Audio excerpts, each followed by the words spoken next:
हमारे चैनल को सब्सक्राइब करें और बेल आइकन दबाएं।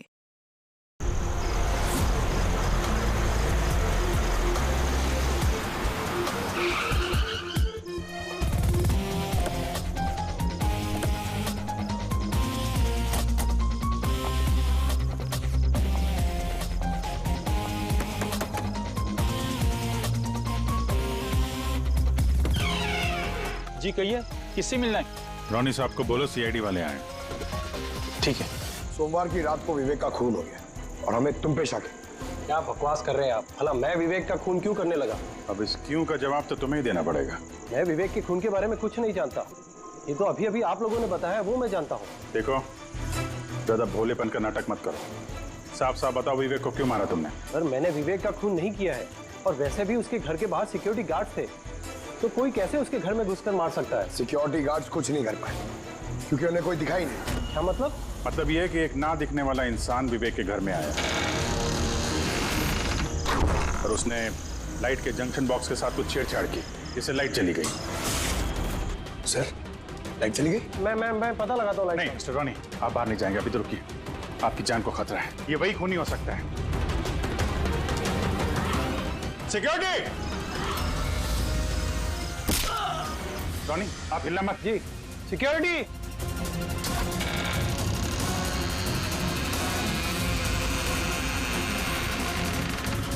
कौन है उधर? सर, सर, यहाँ पे? कौन है? कोई था यहाँ पे? कौन है? कोई दिखा? नहीं। रोनी, हिलना मत। सिक्योरिटी, लाइट ऑन करो। सर, मैं भाग जाता हूँ। देखो। Oh no, Pankaj!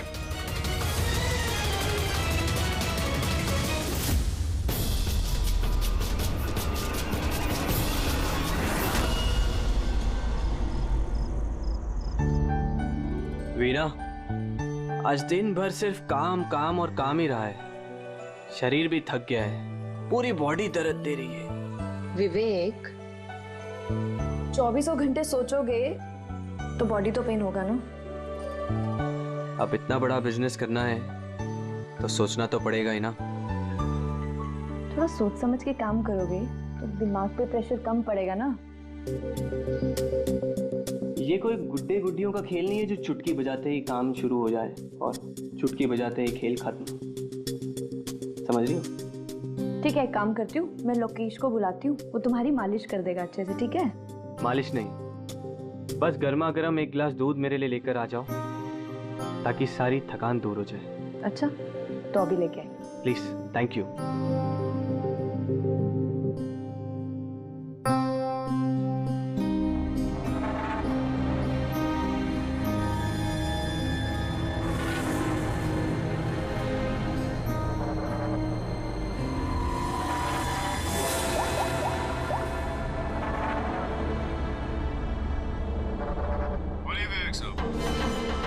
सब ठीक ठाक है? हाँ साहब, सब ठीक है, एकदम ट्रैक पे है। काम हो जाएगा ना? आपको जुबान दिया साहब, काम हो जाएगा। जो भी तुम्हें सही लगे वो सब करो, तुम्हें पूरी छूट है, मगर उसको फिक्स कर दो। आप चिंता मत करो साहब, वो तैयार हो जाएगा। उसको तैयार करना मेरे बाएं हाथ का काम है। गुड।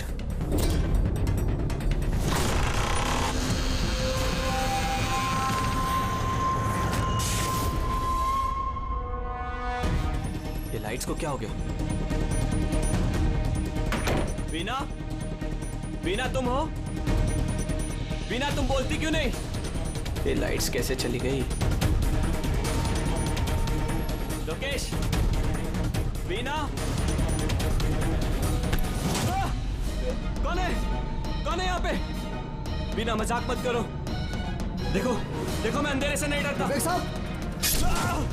विवेक साहब! विवेक साहब! लोकेश! वीना! लोकेश, जल्दी आओ, कोई है कमरे में। विवेक साहब! विवेक साहब, दरवाजा खोलिए! विवेक साहब! क्या हुआ साहब?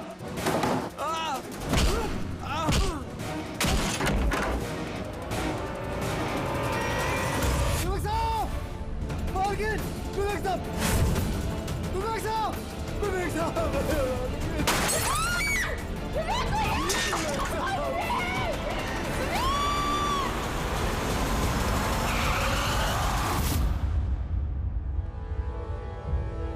लगता है कई बार चाकू से वार किया है। ये देखिए, कटने का और चाकू घोंपने का निशान है। घाव के पैटर्न देख के लगता है कि ये घाव चाकू के नहीं है, किसी और चीज से खून किया गया है। ऐसा क्यों लगता है सर आपको? ये देखो, ये जो घाव के पैटर्न देख रहे हो एकदम बराबर बराबर है, एक ही साइज के, और ये ज्यादा गहरे नहीं है। तो चाकू का घाव होता तो बड़ा होता, गहरा होता, और ऐसे पैटर्न में नहीं बनता। मतलब सर चाकू जैसा ये कोई छोटा हथियार है और उसे बार बार मार के खून किया। लगता तो ऐसे ही है। आप कहाँ पे आप जब ये खून? साहब मैं नीचे अपने कमरे में था। जब विवेक साहब की चीखने की आवाज सुनी तो मैं दौड़ के ऊपर आया। साहब मैंने दरवाजा खोलने की बहुत कोशिश की, लेकिन दरवाजा अंदर से बंद था। विवेक साहब अंदर से जोर जोर से चिल्ला रहे, इसलिए मैं दरवाजा तोड़ के अंदर गया और मैंने देखा। जब दौड़ के अंदर आए तो आपने खूनी को नहीं देखा यहाँ पे? यही तो अजीब है साहब, खूनी दिखा ही नहीं। दरवाजा बंद था अंदर से? हाँ साहब।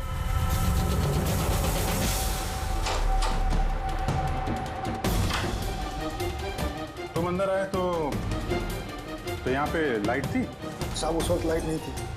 जब मैं दरवाजा खोल के अंदर आया तो लाइट आ गई। कमाल है सर, ये कैसा खूनी है जो लाइट में भी नहीं दिखा? कहीं ये आत्मा? ये भी तो हो सकता है कि जब कमरे में अंधेरा था उसी वक्त खूनी दरवाजे से बाहर गया। साहब ऐसा बिल्कुल नहीं हो सकता। साहब अगर खूनी दरवाजे से अंधेरे में भी गया होता तो मुझे जरूर दिखा होता। मेरी आंखें बिल्कुल ठीक है साहब। कमरे से बाहर जाने का और कोई रास्ता तो दिख नहीं रहा है। वही तो, कमरे से बाहर जाने का एक ही रास्ता है, वो है ये दरवाजा। दरवाजा अंदर से बंद था और लोकेश ने ये दरवाजा खोला, और इसने तो यहाँ पे खूनी को देखा नहीं। कमाल है।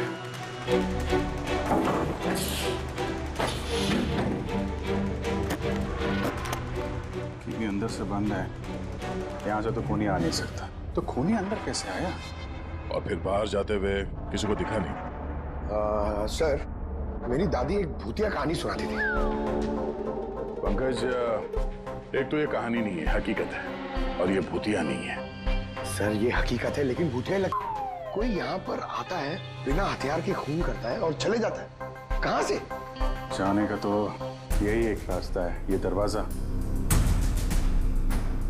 लेकिन सर बीना तो सीढ़ियों से ऊपर आ रही थी, और अगर खूनी यहाँ से जाता तो उसे दिखता जरूर।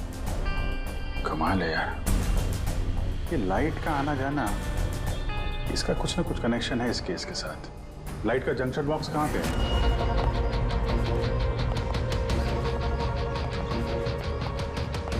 सर यही जंक्शन बॉक्स है।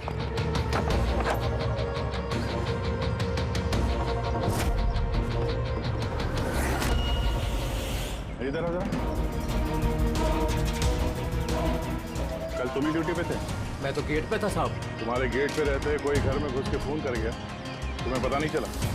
देखिए साहब, मैं अपनी ड्यूटी पे अलर्ट रहता हूँ, ना कोई अंदर आया है ना कोई बाहर गया है। अलर्ट? तो क्या खूनी हवा में आया, हवा में गायब हो गया है? ये लाइट स्विच ऑफ किसने की थी यहाँ से? पता नहीं साहब, अचानक ऑफ हो गई। मैंने सोचा फ्यूज उड़ गया हो। या कोई स्पार्क वार्क हुआ था जंक्शन बॉक्स में? नहीं साहब, स्पार्क नहीं हुआ था, लाइट चली गई, और जैसे लाइट चली गई मैं जंक्शन बॉक्स की तरफ दौड़ा।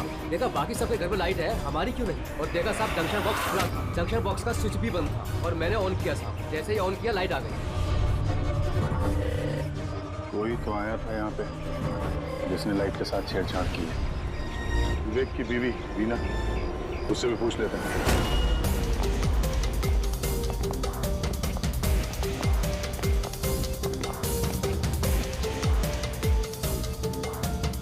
वीना जी, हमें मालूम है ये बड़ा मुश्किल समय है आपके लिए, पर हम लोग भी थोड़े हैरान हैं कि यहाँ पे सबके रहते हुए विवेक का खून हो जाता है और किसी ने भी खूनी को देखा नहीं।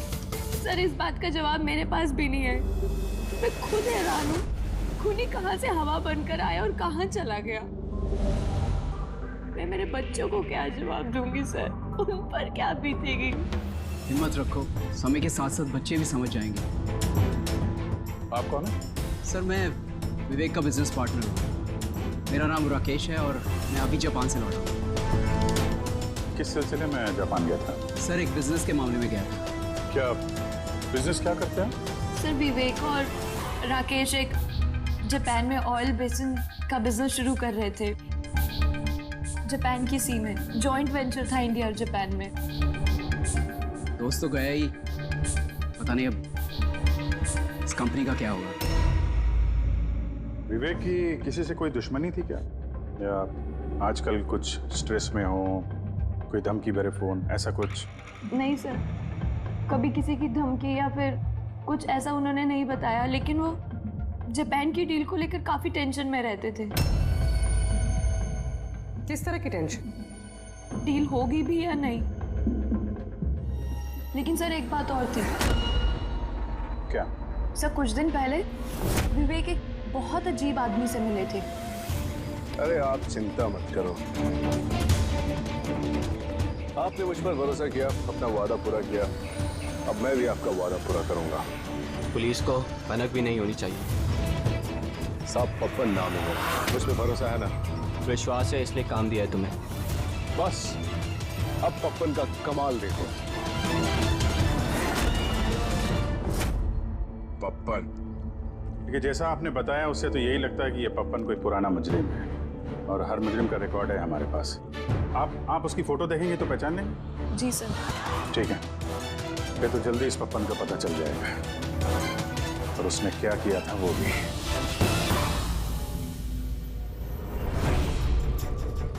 आप लोगों का शक एकदम सही है बॉस, ये खून चाकू से नहीं हुआ। तो फिर किस हथियार से हुआ जो कोई भी देख नहीं पाया, यहाँ तक कि लोकेश को भी वो हथियार दिखाई नहीं पड़ा? हाँ बॉस, हथियार भी नहीं नजर आया, और कमाल की बात है कि खूनी भी दिखाई नहीं दिया।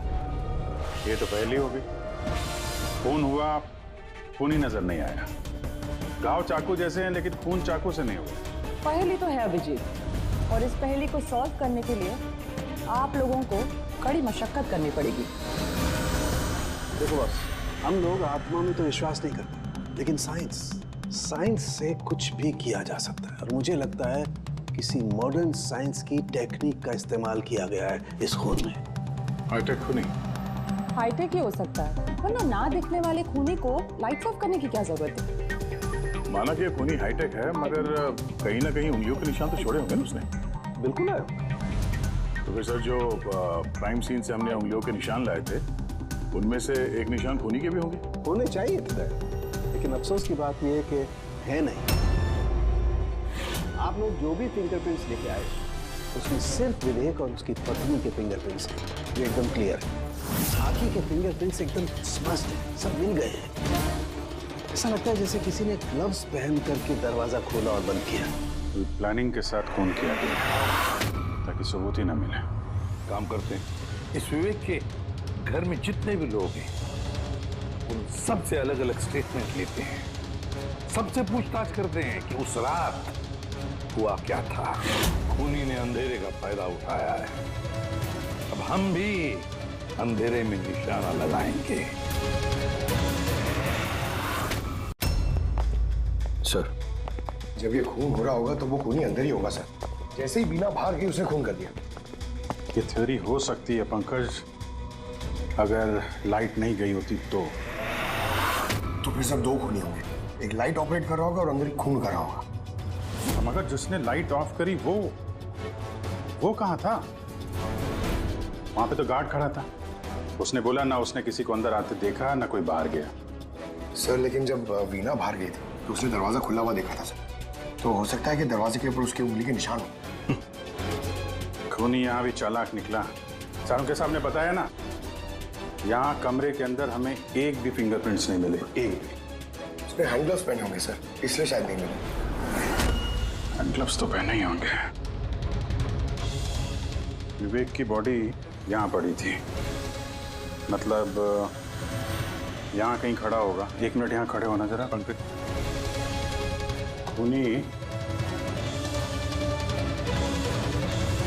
खूनी जब अंदर आया तो दरवाजा खुला हुआ था। जैसे ही लाइट गई खूनी अंदर आया, उसने दरवाजा बंद किया, अंधेरे में उसने विवेक का खून कर दिया। क्योंकि जब मुकेश आया था तो ये दरवाजा अंदर से बंद था, हाँ सर, खूनी अंदर ही होगा सर। करेक्ट। और जैसे ही लोकेश दरवाजा खोल के आया, खूनी चुपके से यहाँ से निकल गया। लेकिन अगर खूनी यहाँ से गया है तो लोकेश तो यहीं कहीं खड़ा था, उसे तो दिखना चाहिए था ना खूनी। लोकेश का कहना है उसने सिर्फ यहाँ पे विवेक की बॉडी देखी थी, खूनी उसे नजर नहीं आया। सर ये लोकेशन है, ये झूठ बोल रहा है सर। लगता तो नहीं है। इंटरोगेशन में अच्छे अच्छे झूठ बोलने वाले ना लड़खड़ाने लगते हैं, उनकी जबान कांपने लगती है। ऐसा लगता नहीं है वो झूठ बोल रहा है। तो फिर कौन है ये आदमी? वीना ने उसे महसूस किया, लोकेश ने उसे महसूस किया, लेकिन देखा नहीं।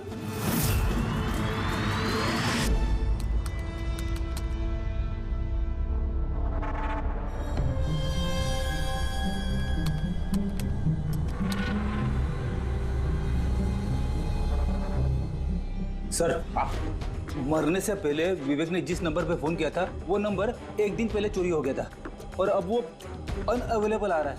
अनअवेलेबल है तो जरूर पप्पन का होगा दया, पप्पन का नंबर होगा। क्या पता चला उसके बारे में? सर पूरी ट्रेस कर रही है, उसका क्रिमिनल रिकॉर्ड भी चेक करिए सर, बहुत जल्द पता चल जाएगा। यही है। यही है सर। हाँ सर ये देखिए सर, हमारे रिकॉर्ड में तो कई सारे पप्पन हैं, लेकिन वीना के बताए अनुसार ये वही आदमी जिसकी हमें तलाश है। सर ये वही आदमी है जिसे मैंने विवेक के साथ देखा था। हमारे रिकॉर्ड के हिसाब से तो ये मुजरिम बहुत ही खतरनाक है सर, खूनी है। और अगर विवेक ने इसे पैसे दिए हैं तो जरूर खून किया होगा इसने। और अभी ये बेल पे बाहर है और पुलिस स्टेशन पे हाजिरी देने के लिए जाता है रोज। कौन से पुलिस स्टेशन में जाता है ये हाजिरी देने के लिए?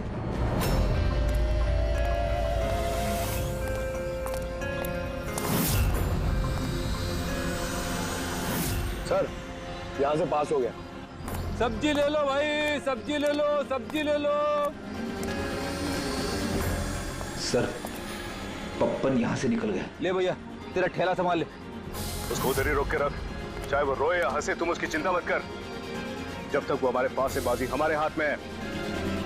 तुम लोग मेरा इंतजार करो और कुछ भी गड़बड़ हुआ ना, तुम में से किसी को नहीं छोड़ूंगा मैं। ये चिड़ी का गुलाम तुम्हारी तरफ गया था, देखना जरा।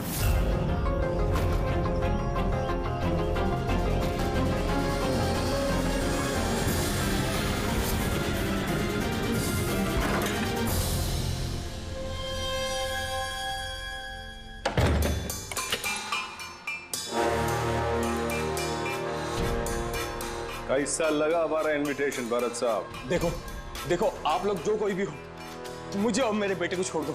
मैं आप लोगों से रहम की भीख मांगता हूँ। रहम। Okay fine. एक काम करो, मुझे तुम यहाँ पर रोक लो, लेकिन मेरे बेटे को छोड़ दो। मुझे ना तो तुम चाहिए ना तुम्हारा बेटा। मैं चाहता हूँ कि तुम विवेक सर की बिड पास करो। विवेक सर खुश तो मैं खुश। ये पॉसिबल नहीं है। मैं इंडियन मिनिस्ट्री में एक एम्प्लॉय हूँ। माना कि सारे कॉन्ट्रैक्ट मेरे जरिए पास होते, लेकिन मैं ऐसे ही किसी कंपनी का कॉन्ट्रैक्ट कैसे पास करवा दूं सर? मिस्टर भरत, तुम ना मामले की गंभीरता को नहीं समझ रहे हो। तुम्हारे बेटे के साथ क्या हो सकता है तुम सपने में भी नहीं सोच सकते। सपने में तुम भी नहीं सोच सकते कि अब तुम्हारे साथ क्या होने वाला है। कुत्ते की तुम, कभी सुधरेगा नहीं तुम।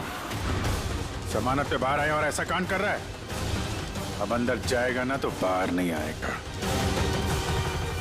सर मैं मिनिस्ट्री की तरफ से काम कर रहा था। जितनी भी सील बिड इंडियन फर्म्स की तरफ से होती है उसका इंचार्ज था मैं। चीनी और जापानी कंपनियों के पास अपने देश में नीलामी का कार्यालय था, लेकिन सभी भारतीय बोलियां उनके पास आई। किसी विदेशी कंपनी को भी कॉन्ट्रैक्ट मिला था क्या? नहीं सर, इसके बारे में सभी की कॉमन राय थी, क्योंकि भारतीयों के पास चीप लेबर और रॉ मटेरियल इजीली अवेलेबल था, इसलिए दूसरी विदेशी कंपनियों को कॉन्ट्रैक्ट मिलना मुश्किल था सर। सर इस नीलामी का चक्कर तो समझ में आ गया। इस विवेक ने नीलामी को अपने फेवर में करने के लिए इनके बेटे को किडनैप किया, मगर विवेक को किसने मारा होगा और क्यों? ये काम तो जरूर किसी इंडियन कंपनी का ही है जो विवेक का कॉम्पिटिटर था। इसी चक्कर में हुआ ये सब। वो लिस्ट लाए ना आप, जो विवेक के अलावा इंडियन मीडियर्स थे? ये सर, जैसा आपने कहा था, आपके अकॉर्डिंग ये मैंने लिस्ट तैयार की है। Thank you. कार्तिक, विवेक, इन दोनों के अलावा राकेश, प्रमेश, शिवानी, रोनी और नवीन। अच्छा भरत जी, इनमें से आपको कौन लगता है जो विवेक के खिलाफ बोली लगाने वाला सबसे ज्यादा? सर, यानी ऐसा कोई आदमी जो विवेक के ये बिड जीतने से दुखी हो या फिर उसे कोई नुकसान हो? सर ऐसे तो दो लोग हो सकते हैं, रोनी और नवीन। रोनी और नवीन, तो फिर मिल लो, इस रोनी और नवीन से पूछताछ करो उनसे, पता तो चले है कौन ऐसा जो बिना दिखे भी खून कर सकता है।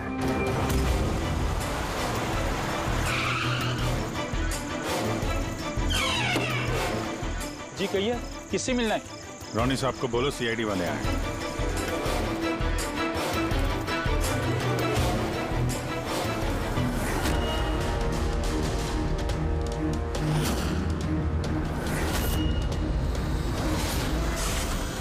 सर, लाइट चली गई? मैं पता लगाता हूँ लाइट। नहीं मिस्टर रोनी, आप बाहर नहीं जाएंगे, अभी तो रुकिए, आपकी जान को खतरा है, ये वही खूनी हो सकता है।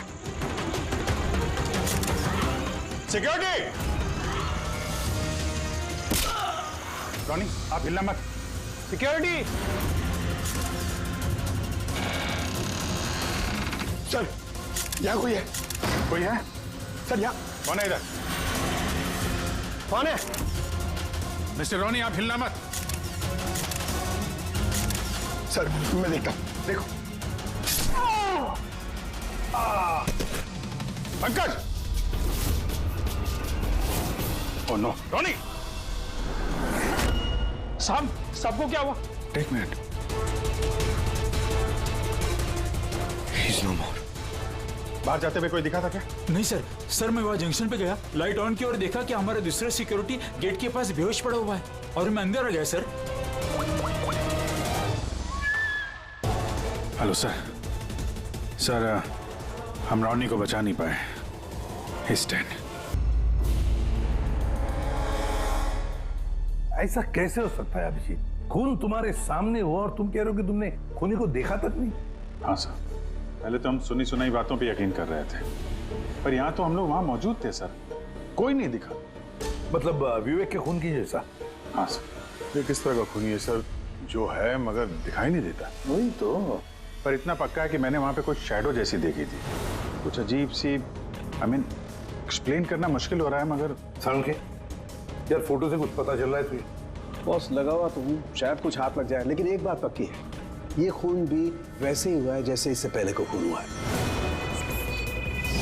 ये देखो, बस ये देखो, यहाँ फोटो में ये हल्की सी रोशनी में ये कुछ आकृति दिखाई दे रही है, शैडो जैसी, बिना आकार के। ये क्या है, ये समझ में नहीं आ रहा है। सालू के साथ मैं पहले से कह रहा था, ये जरूर कोई आत्मा है। सर, वो जो कोई भी था, मैंने उसे महसूस किया था सर। मैंने उसे पकड़ने की कोशिश की, लेकिन वो हाथ में ही नहीं है। देखो यार, ये आत्मा कुछ नहीं होता। बॉस, ये क्या है, ये अभी तक पता नहीं लगा पाया। सारुण के, ये किस किस्म का हथियार इस्तेमाल किया इस खूनी ने? ये है बॉस, ये हथियार है, इसे शूरिकेन कहते हैं बॉस। शूरिकेन? तो इस तरह का हथियार तो मैंने मार्शल आर्ट्स वाली फिल्मों में देखा है। अरे इसे तो वो निंजाज यूज करते हैं, वो निंजा। सर, ये जापानीज हथियार है, निंजाज इस टाइप के हथियार इस्तेमाल करते हैं। जापान, निंजा, और ये ऑक्शन भी जापान में होने वाला है सर, तो कहीं इन सबका कनेक्शन जापान से तो नहीं? बिल्कुल है, जापान से कनेक्शन है। इस राकेश से मिलना पड़ेगा, वही गया था ना जापान किसी डील के बारे में बात करने। राकेश, तुम विवेक के पार्टनर हो, है ना? तो तुम तो जरूर जानते होंगे कि विवेक ने बिड हासिल करने के लिए पप्पन नाम के किसी गुंडे को हायर किया था, भरत के बेटे को किडनैप करने के लिए। है ना? नहीं सर, इसके बारे में मुझे कुछ भी मालूम नहीं। अरे ऐसा कैसे हो सकता है? इतनी बड़ी बात और पार्टनर को पता नहीं? सर वो मुझसे काफ़ी बातें छुपाता था, इसलिए बिजनेस में भी लॉस हो रहा था। वो इतना बेताब रहता था कि लॉस कवर करने के लिए वो क्या क्या करता था और कहाँ कहाँ जाता था मुझे बिल्कुल मालूम नहीं है। अच्छा, वैसे आप जापान गए थे ना विवेक के खून से पहले? हाँ गया था। क्या करने गए थे आप? ऑयल रिग प्रोजेक्ट का मामला था, इसके लिए मैं जापान गया था, मगर विवेक यहीं से सारे ऑपरेशन हैंडल कर रहा था। ऑयल रिग का प्रोजेक्ट? तो क्या क्या प्रोजेक्ट था, जरा डिटेल में बताओ तो सही। जापान में एक द्वीप है जिसे ऐतिहासिक और पवित्र माना जाता है। वहाँ के लोग ऑयल रिग प्रोजेक्ट को लगाने के लिए मना कर रहे थे। पवित्र समंती द्वीप? क्या पवित्र है उस आइलैंड में? कुछ पुराने योद्धाओं को वहाँ पे दफनाया गया था, जैसे समुराइज, रॉनिन्स और निंजास। सामुराई, रॉनिन, निंजास, पुराने योद्धाओं को दफना दिया था वहां पर। सर ये कोई इत्तेफाक है या कुछ और? ये जो निंजास है ये पुराने दौर के हथियारे थे सर जापान में, पर आज भी काफी लोग इन लोगों को मानते हैं। तो वो लोग नहीं चाहते होंगे कि उस जगह पे ये ऑयल ड्रिलिंग हो और उन लोगों ने इन्हें। हाँ हो सकता है दया, हो सकता है, पर ये भी तो हो सकता है कि इन लोगों की आपसी दुश्मनी, कोई बिजनेस राइवल। चलिए नवीन तो नहीं हो सकता क्योंकि जब दूसरा खून हुआ तब मैं और पूरी उसी के साथ थे।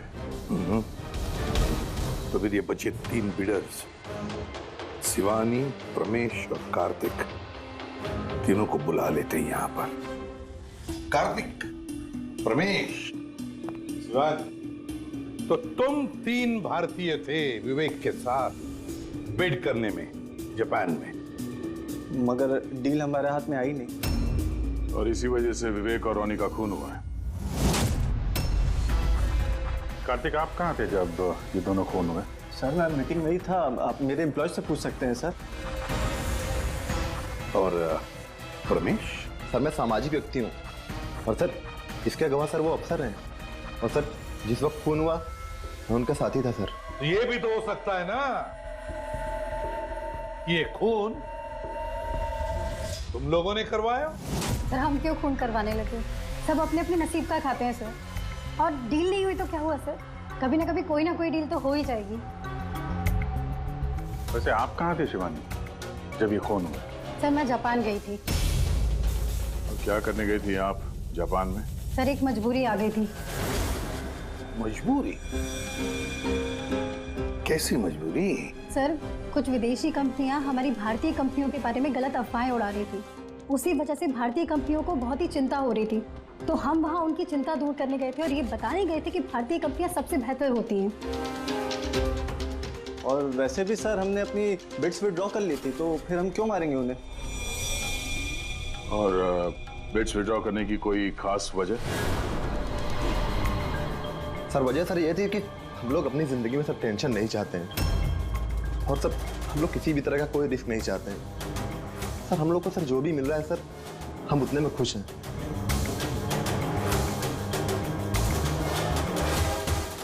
सर अब तो ये नवीन ही बचा, इसने तो बिड भी वापस नहीं लिया। तो कहीं नवीन ने तो नहीं ये सब किया? तो फिर ये भी तो हो सकता है कि अगला शिकार नवीन ही हो। नवीन, तुमने बिड क्यों नहीं कैंसिल की जब सारे लोग पीछे हट गए थे? ऐसे कैसे मैं पीछे हट जाता? इस कॉन्ट्रैक्ट को पाने के लिए मैंने कितने महीनों मेहनत की है पता है तुम्हें? मुझे लगा कि अगर ये कॉन्ट्रैक्ट मेरे हाथ में आ गया तो मेरी सारी दुनिया बदल जाएगी। अब तो दुनिया से जाने की ही नौबत आ गई है। तुम समझते क्यों नहीं हो? अगर तुम चले गए तो मेरा क्या होगा? डरने की कोई बात नहीं है, हमें कुछ नहीं होगा। सीआईडी की पूरी टीम हमारे साथ है।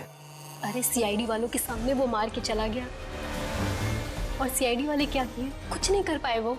सीआईडी की टीम पे भरोसा रखो तुम, हमें कुछ नहीं होगा। पंकज, तुम्हें पता है ना हमें क्या करना है?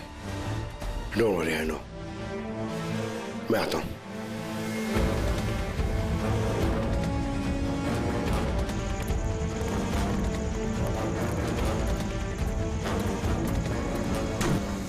है वो जंक्शन बॉक्स जिसकी वजह से सारा पंगा हो रहा है। मैं देखता हूं ये कौन है। ये जगह सही है।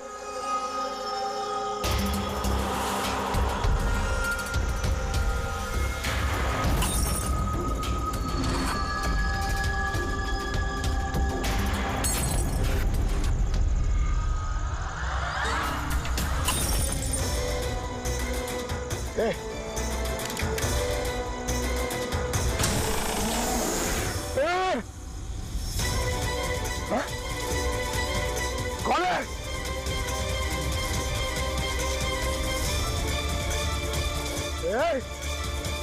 मारा।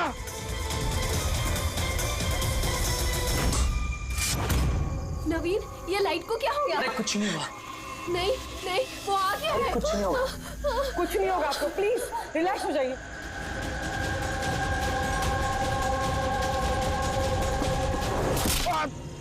रिलैक्स हो जाइए। नवीन, सामने आओ। वो तुम्हें मार डालेगा। अरे नहीं। कौन है यहाँ पे?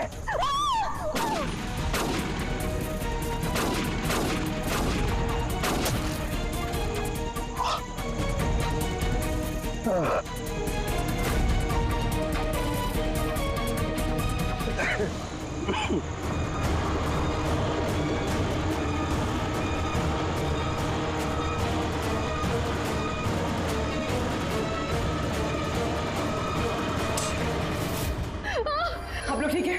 हाँ?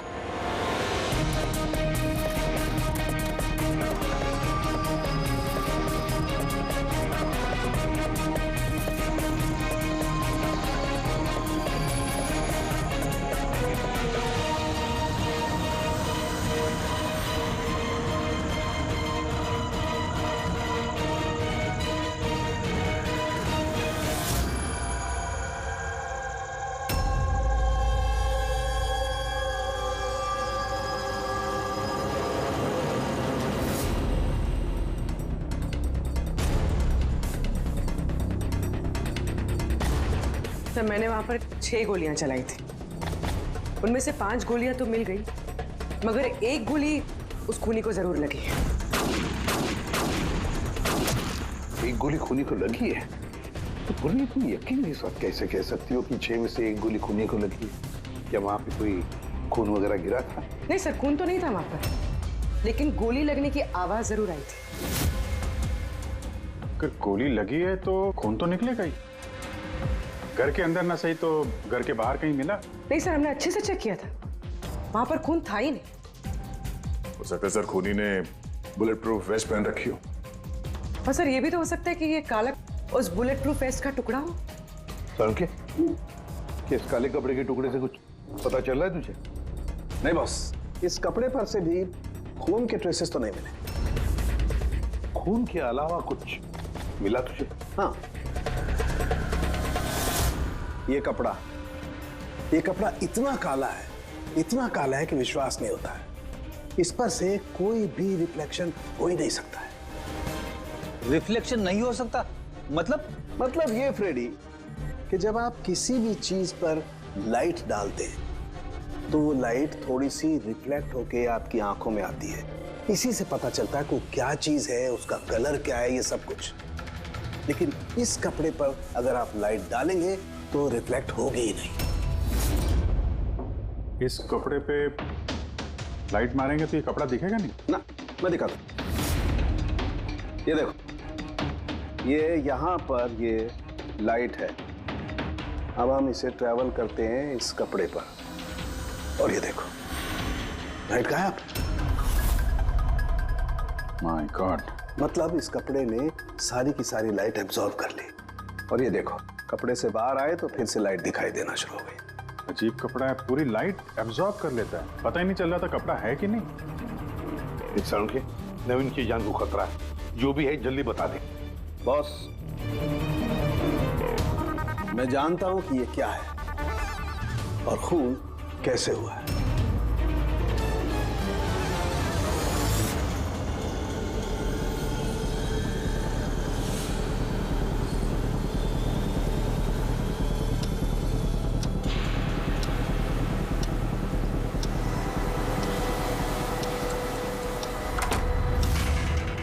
शिखा, क्या हुआ तुम्हें?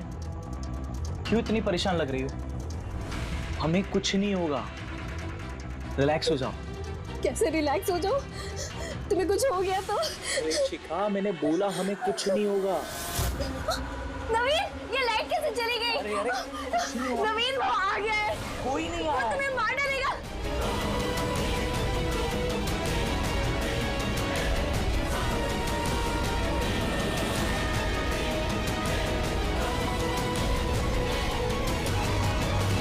बस खेल खत्म।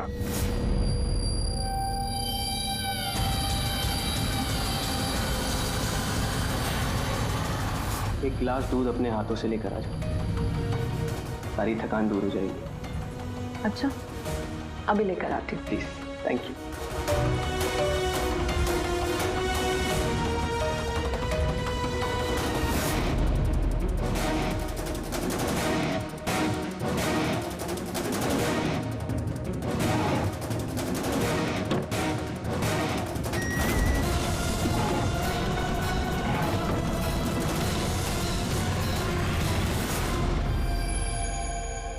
मैंने सोचा नहीं था कि कोई मुझे भी पकड़ सकेगा।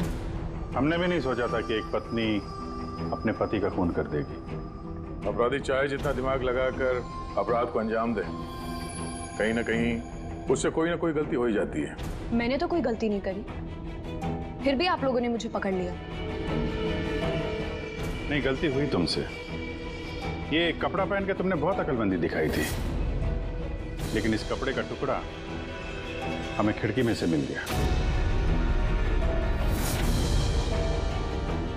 और खिड़की पे फंसा हुआ वो कपड़ा हमारे लिए सबूत बन गया, और उसी कपड़े की वजह से तुम हमारे पकड़ में आ गई। ये कैसा कपड़ा है सर? मैंने इसके बारे में पहले सिर्फ सुना था बॉस। मुझे पता नहीं था कि इसका इस्तेमाल किया जा सकता है, वो भी इस तरीके से। इसे जिस जिस व्यक्ति ने बनाया उसने अपने हिसाब से इसको नाम दिया, लेकिन एक बात पक्की है, ये दुनिया की सबसे ज्यादा काली चीज है। मैं तो कुछ समझा नहीं। सीधे तरीके से ये बात है फ्रेडी कि अगर इस कपड़े का कोई सूट बना करके पहन लेगा, वो व्यक्ति आपको दिखाई नहीं देगा तब तक जब तक कि उसके आसपास की सारी लाइट्स एलिमिनेट ना हो जाए। वो दिखाई नहीं देगा। अगर दिखाई देगा तो सिर्फ एक आकृति दिखाई देगी, एक छाया, वो भी बिना किसी रूप के। ये एक 3D से 2D में बदल जाने की प्रक्रिया है। अरे सर, कोई तो लाइट होगी जिससे ये दिखे। ऐसी कोई लाइट नहीं है, ना इंफ्रारेड लाइट, ना यूवी लाइट, ना ही लाइट स्पेक्ट्रम। अभिजीत, नवीन से कहो कि वो बिड विड्रॉ ना करे और ये इंफॉर्मेशन सब में फैला दो।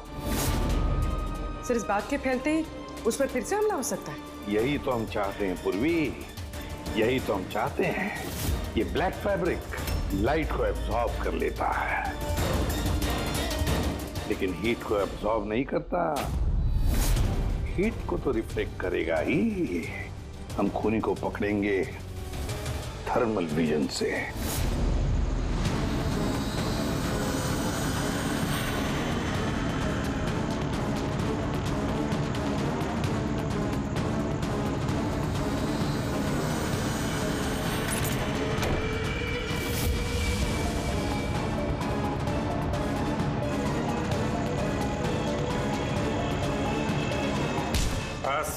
खेल खत्म। पता चल गया ना किस तरह से इस काली ड्रेस की वजह से तुम्हारा खेल खत्म हो गया? हाँ? अब जल्दी से बताओ, अपने पति का खून क्यों किया तुमने? नफरत थी मुझे उससे। उसकी बीवी कहलाते हुए भी मुझे शर्म आती थी। क्यों? ऐसा क्या करता था वो कि तुम्हें इतनी नफरत थी? ये जो बिजनेस था मेरे पापा ने उसे दिया था। इतना बड़ा एम्पायर खड़ा करके दिया उसे, और वो उसे मिट्टी में मिलाने की कोशिश कर रहा था। गुंडों के बदौलत कॉन्ट्रैक्ट लेता था। तुम्हारा मतलब है कि वो खुद अपना बिजनेस खराब कर रहा था? कर नहीं रहा था, कर दिया था। मेरी फैमिली बैंकरप्सी की गिनती में थी। बिजनेस खराब चल रहा था तो उसे बातचीत करती, उसे समझाती, उसे जान से मार दिया। मैंने उसे बहुत समझाने की कोशिश की थी, पर वो नहीं समझा, और मजबूरन मुझे ये कदम उठाना पड़ा। मुझे मेरे बच्चों के बारे में सोचना था। उन्हें तो मैं भूखा नहीं मार सकती। तो इसलिए सारा बिजनेस तुमने अपने हाथ में ले लिया। हाँ, मैंने जापान की एक कंपनी को अप्रोच किया था छिपकर। छोटे छोटे कॉन्ट्रैक्ट और पैसों के बदले मैंने तय किया कि भारतीय कंपनी कॉन्ट्रैक्ट पर कोई बोली ना लगा सके, और इसीलिए मैंने सभी बोली लगाने वालों को मारने का प्लान किया।